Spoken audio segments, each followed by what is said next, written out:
नमो नारायण मित्रों, आज भूत प्रेत आदि विषयों पर लोग बोलने से बचने लगे हैं। विशेष तौर पर विद्वत जन इसको एकदम अस्पृश्य मान चुके हैं। इसका कारण यह है कि इन सब विषयों की सामाजिक छवि एकदम से खराब हो चुकी है।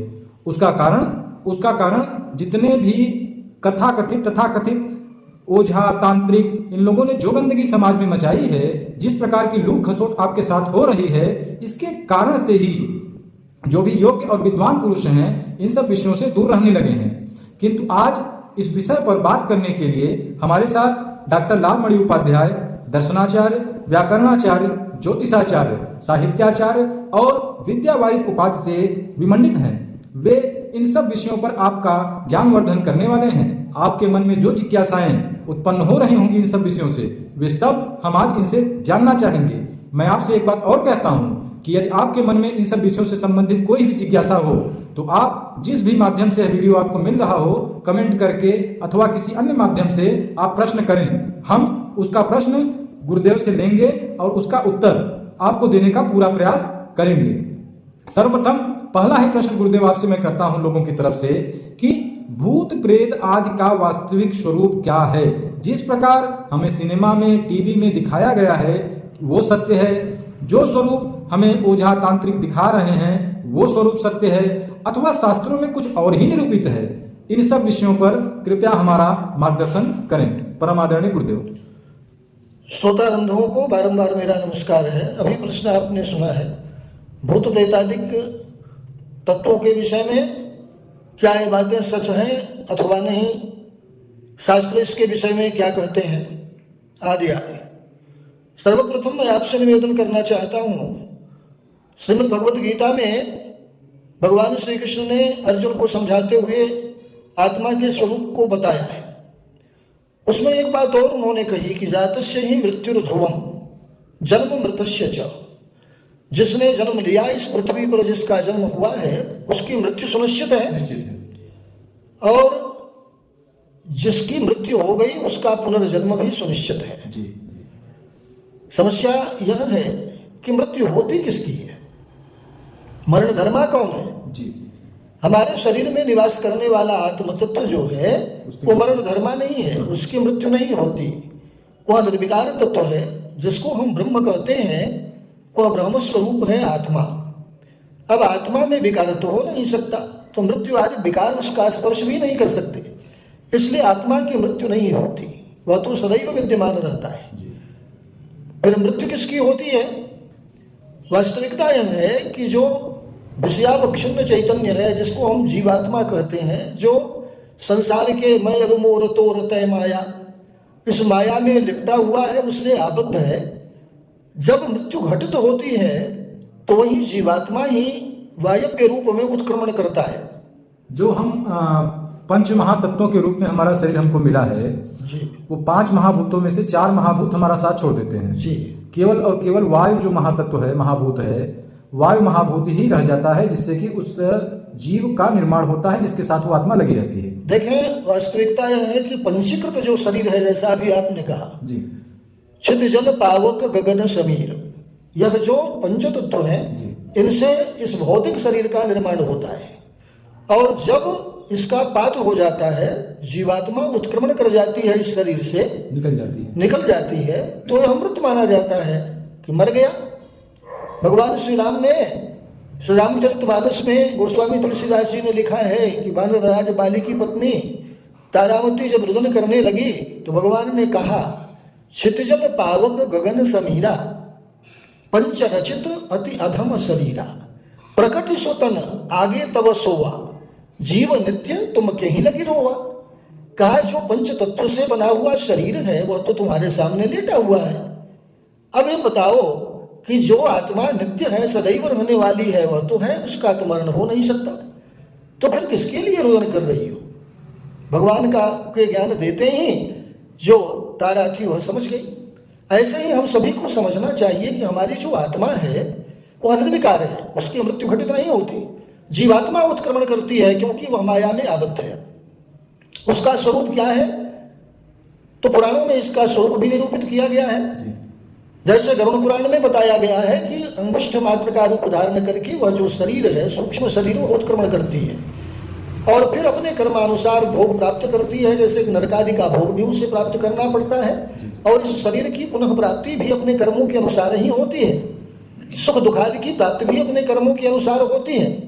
सतिमूले तद विपाक जात्यायुर्भोगा, महर्षि पतंजलि ने कहा है योग दर्शन में कि इसके मूल में जाति, आयु और भोग की जो प्राप्ति है, इसके मूल में अपना कर्म ही कारण होता है। काहुन को सुख दुख कर दाता, निजकृत कर्म भोग सुन भ्राता। अपने कर्म के अनुसार ही शरीर की प्राप्ति होती है। अब जो विषय मुख्य है उस पर मैं आना चाहता हूं, इस प्रश्न पे कि जब मृत्यु घटित होती है तो देखा जाता है कि यह कैसे घटित हुई। अपने आप स्वाभाविक रूप से मृत्यु घटित हुई, किसी कारण से ही मृत्यु घटित होती है। जैसे कोई रोग शरीर में हो जाए तो ठीक है, लेकिन जब शस्त्र से घटित हो, किसी ने शस्त्र प्रहार कर दिया, आदमी की मौत हो गई। किसी ने, या फिर अग्नि में वह जलकर भस्म हो गया, अग्नि से उसकी मृत्यु हुई, जल में डूबने से मृत्यु हुई, वृक्ष से गिरने पर मृत्यु हुई, या किसी ऊंचे स्थान से नीचे गिर जाने पर अचानक मृत्यु हुई। तो यह जो अकाल मृत्यु घटित होती है, वह जीवात्मा जो है फिर वायव्य रूप में, वायु के रूप में इसी संसार में भटकता है। तो उसके पास गुरुदेव क्या भौतिक शक्तियां होती हैं कि वो हमें पकड़ सके, गिरा सके, मार सके? अब देखें, कुछ दिनों के पश्चात निरंतर संचरण करते करते करते करते वह अन्य भी इस प्रकार की प्रेतात्माओं से संबंध स्थापित कर लेता है, और वायव्य रूप में ही अन्य प्राणियों को कष्ट देना प्रारंभ करता है। एक बात और ध्यान देने योग्य है, अगर सत्कर्मी व्यक्ति की मृत्यु हुई तो अकाल मृत्यु होने पर भी उसे प्रेत योनि प्राप्त नहीं होती जी। ऐसे ही लोगों को प्रेत योनि की प्राप्ति होती है जो सत्कर्म करने वाले नहीं होते, जिन्होंने कुकर्म किया है, जो सदैव पाप पंख में डूबे रहने वाले लोग होते हैं। अचानक इस प्रकार से उनकी मृत्यु होने पर वे प्रेत योनि में जाते हैं, और यह जो प्रेत योनि है वह बहुत काल तक रहने वाली होती है। इसके निराकरण का उपाय? जी गुरुदेव, अभी उसके उपाय पर हम लोग आएंगे। यानी भौतिक रूप से बहुत ज़्यादा हमको वो डिस्टर्ब नहीं कर पाती, मानसिक रूप से ज़्यादा हमको वो परेशान करती हैं आत्माएं। जी, मानसिक रूप से भी और शारीरिक कष्ट के रूप में भी।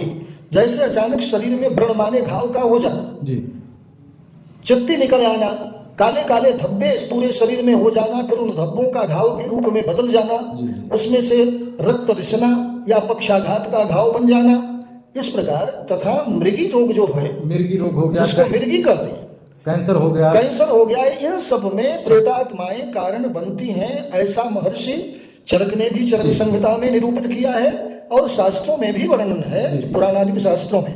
आयुर्वेद इसको निरूपित करता है गुरुदेव? जी हाँ, बिल्कुल आयुर्वेद में निरूपण है, मैंने देखा है चरक संहिता में। महर्षि चरक ने बड़ा विलक्षण वर्णन किया है इसका, कि इसके मूल में अपने कर्म होते हैं।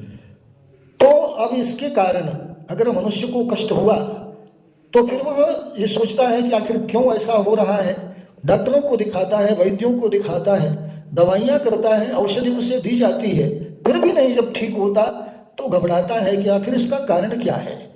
अब इसके कारण को जानने के लिए आपको बता दूं कि ज्योतिष के माध्यम से भी विद्वान ज्योतिषी बताते हैं कि वास्तव में यह प्रेतादिक बाधाओं से जनित रोग है, या स्वकर्म जनित रोग है, या फिर इस प्रकार से अन्य भौतिक रोग हैं। तो उसके विषय में वो निरूपण कर देते हैं, बता देते हैं। फिर उपचार जब किया जाता है उसका, तो देखा गया है कि आदमी स्वस्थ होता है, स्वास्थ्य लाभ उसे हो जाता है, और सब आश्चर्य करते हैं कि इतनी दवा किया ठीक नहीं हुआ।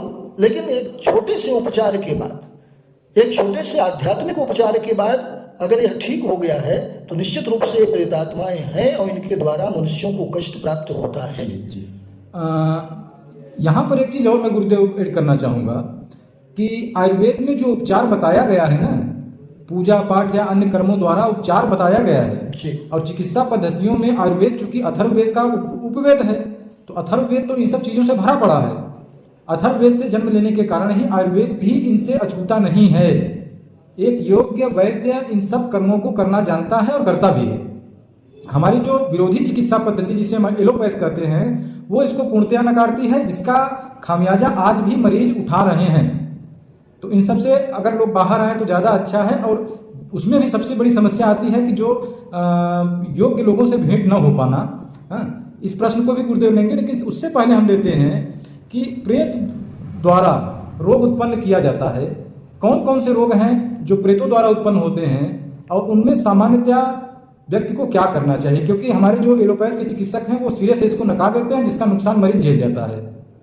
देखिए, अभी अभी प्रसंग में मैंने बताया है जी कि शरीर में अचानक घाव दिखाई दे बिना किसी कारण के। जी कुछ लोग तो ये कहते हैं भाई अपरस हो गया, या कुछ लोग कहते हैं कि ऐसे ही जुड़पत्ती शरीर पर आ गई, या अचानक घाव बन गया। तो ये जो घाव का बनना है तथा एक घातक बीमारी है जिसको हम कहते हैं कि भाई यह जब हो जाए तो प्राण लेकर ही रुकती है। आज तक उसका कोई स्थायी इलाज एलोपैथ में तो नहीं है। कैंसर भी इनके द्वारा अर्थात भूत प्रेतादिकों के द्वारा बनता है, हो जाता है शरीर में। अब इसका उपचार कैसे हो? जी तो उपचार के लिए शास्त्रों ने निर्देश दिया है कि भगवान श्री राम के अनन्य भक्त पवन सुत हनुमान जी महाराज, जी इनकी आराधना दत्त चित्त से अगर की जाए जी और मंत्र सिद्धि प्राप्त हो जाए, जी या पाठ कर दिया जाए 1000 की संख्या में, सहस्त्र माने 1000 की संख्या में, जी। 1.25 लाख की संख्या में मंत्र जप कर दिया जाए। योग्य व्यक्ति अथवा योग्य ब्राह्मण, योग्य ब्राह्मण के द्वारा, योग्य व्यक्ति के द्वारा, जो कर्मकांड के मर्मज्ञ हो, जानकार हो, उनके द्वारा कराया जाए। नियम नियमावली से वो अगर जप किया जाए तो निश्चित ही व्यक्ति को लाभ मिलता है, और प्रत्यक्ष देखा गया है। दूसरी बात है भगवती दुर्गा की उपासना, भगवती चंडी की दुर्गा की उपासना और शिव उपासना, जैसे महामृत्युंजय जप वगैरह, तो इनके माध्यम से भी त्राण मिलता है, इसमें कोई दो राय नहीं है। आध्यात्मिक उपासना इसमें बहुत काम करती है। मैं तो यह कहता हूँ सबसे, जीवन का अंग बना लीजिए, हनुमान चालीसा का निरंतर पाठ कीजिए। नित्य पाठ हनुमान चालीसा, नित्य पाठ, स्नान करने के बाद पंचोपचार उनकी मूर्ति के समक्ष बैठकर पूजन कीजिए। पंचोपचार पूजन करने के बाद उन्हें प्रणाम कीजिए और पाठ कीजिए। 11 पाठ, 21 पाठ, जितना हो सके आपसे एक बार बैठने पर कर डालिए, और संकल्प बोल कर कीजिए कि मैं अपनी इस बाधा को दूर करने के लिए भगवान हनुमान जी का इतना पाठ कर रहा हूँ। और अंत में जब उतनी संख्या में पाठ पूर्ण हो जाए तो तब दशांश, उसका 10वां अंश हवन कर दें, उसका भी 10वां अंश मार्जन करा दें, उसका भी 10वां अंश ब्राह्मण भोजन करा दें, और फिर देखें कि आप कैसे उस रोग से मुक्ति पाते हैं। जी, अगर आपके कर्म जो भी भोग हैं वो नष्ट हो गए होंगे तो इन सब उपायों से आपको तुरंत शीघ्र लाभ हो जाता है, लाभ हो जाएगा। और यदि इन सब विषयों पे आप कुछ और जानना चाहते हैं, कुछ आपके मन में और प्रश्न हैं शास्त्रों से या कहीं से भी, आपके मन में जो भी प्रश्न हो, कृपया आप कमेंट करके अपने प्रश्न पूछें जरूर। जब तक आप प्रश्न नहीं पूछेंगे तब तक समाज में इन सब विषयों में जागृति नहीं आ पाएगी। ये सब ऐसे विषय हैं कि हम आंख बंद करके नहीं सो सकते। यदि हम आंख बंद करके सोने का प्रयास करेंगे तो ये हमें नुकसान पहुंचाते रहेंगे, हमारे परिवार को, हमारे शरीर को, हमारे समाज को ये नष्ट करते रहेंगे। मैं तमाम परेशानियां आपको बता दूं, जैसे कि लगातार लोगों का शराब पीना, मांस खाने के लिए लगातार आतुर रहना, किसी का लगातार नुकसान करना, राक्षसी प्रवृत्ति का हो जाना, अपने परिवार को ही मारना पीटना, अपनी ही पत्नी, अपने ही बच्चों के साथ अच्छा व्यवहार न रखना, आदि आदि जो भी मानसिक समस्याएं हैं वे भी इन्हीं के द्वारा उपजित की जाती हैं। और जैसा कि गुरुदेव ने बताया, एक नित्य प्रतिदिन हनुमान जी का पाठ, हनुमान चालीसा का पाठ या हनुमान कवच का पाठ लगातार व्यक्ति करने लगे तो ये सब बाधाएं उनसे दूर रहती हैं, क्योंकि नासै रोग हरै सब पीरा, जपत निरंतर हनुमत बीरा। देखिए, एक बात और मैं आपको बताना चाहता हूँ। शास्त्र ये कहता है, जैसे श्रीमद् भागवत पुराण जिन्होंने सुना है, महात्म्य प्रकरण में धुंधुकारी की एक कथा आती है। वह एक ऐसा व्यक्ति था जो एक ब्राह्मण के घर में पैदा हुआ था। ब्राह्मण बड़ा भगवत सेवी था, भगवान की सेवा किया करता था। उसके घर में 2 पुत्र पैदा हुए, एक धुंधुकारी और दूसरा गोकर्ण। उसके कान गाय की तरह थे, इसलिए उसको गोकर्ण का नाम रखा गया उसका। लेकिन धुंधुकारी बड़ा अत्याचारी निकला। उसने माता पिता को बड़ा कष्ट दिया, वेश्यागमन प्रारंभ कर दिया, घर की सारी संपत्ति बेच दी, मदिरापान करना, विभिन्न प्रकार के दुर्गुणों का घर उसका निवास स्थान हो गया, उसका शरीर हो गया। अंत में उन्हीं वेश्याओं को घर में ले आया।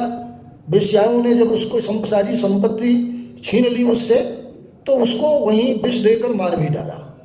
अंत में वो प्रेत योनि में गया। प्रेत योनि में जाकर एक दिन स्वप्न में अपने भाई गोकर्ण से अपना भयंकर शरीर धारण करके बोला, भाई तुम परमात्मा हो, मैंने बड़ा अत्याचार किया था, उसका फल मैं भोग रहा हूँ, मैं इस समय प्रेतात्मा के रूप में हूँ, मेरी मुक्ति का एक उपाय है। गोकर्ण ने पूछा, अपनी मुक्ति का उपाय तो बताओ। का एक मुक्ति का उपाय है, श्रीमद् भागवत पुराण की कथा का सप्ताह अगर तुम सुना दो तो मैं उससे मुक्त हो जाऊंगा। गोकर्ण ने श्रीमद् भागवत पुराण का सप्ताह अर्थात 7 दिन में पूरी कथा सुनाई। एक बांस के पोपले को सामने रखा गया, क्योंकि प्रेत जो है वो वायव्य होते हैं, स्थिर नहीं रह सकते, इसलिए उसी बांस के पोपले में वो आकर के बैठ गया। 7 दिन तक कथा चली, वो सुनता रहा। 7वें दिन जब कथा का समापन हुआ, पूर्णाहुति हुई, उस दिन वो बांस जो है फट गया, आवाज हुई ताड़ की और फट गया। वहां से वो शरीर, दिव्य शरीर धारण करके आकाश में चला गया, मुक्ति प्राप्त हो गई। यह कथा इस बात की सिद्धि करती है कि प्रेतात्माएं होती हैं, कर्म के अनुसार ये प्रेतात्माएं भटकती हैं, अंत में इनकी मुक्ति भी ऐसे ही उपायों से हुआ करती है, जिसमें त्रिपिंडी श्राद्ध भी उसमें एक अंग होता है त्रिपिंडी श्राद्ध। आज जो भी हमारे शास्त्रीय श्राद्ध कर्म बताए गए हैं, वे सारे शास्त्रीय श्राद्ध कर्म आदि जो है उनकी मुक्ति के एक साधन है। बहुत से लोग प्रश्न ये भी करते हैं कि अगर भूत प्रेत होते हैं तो उन सब भूत प्रेतों को चलन काट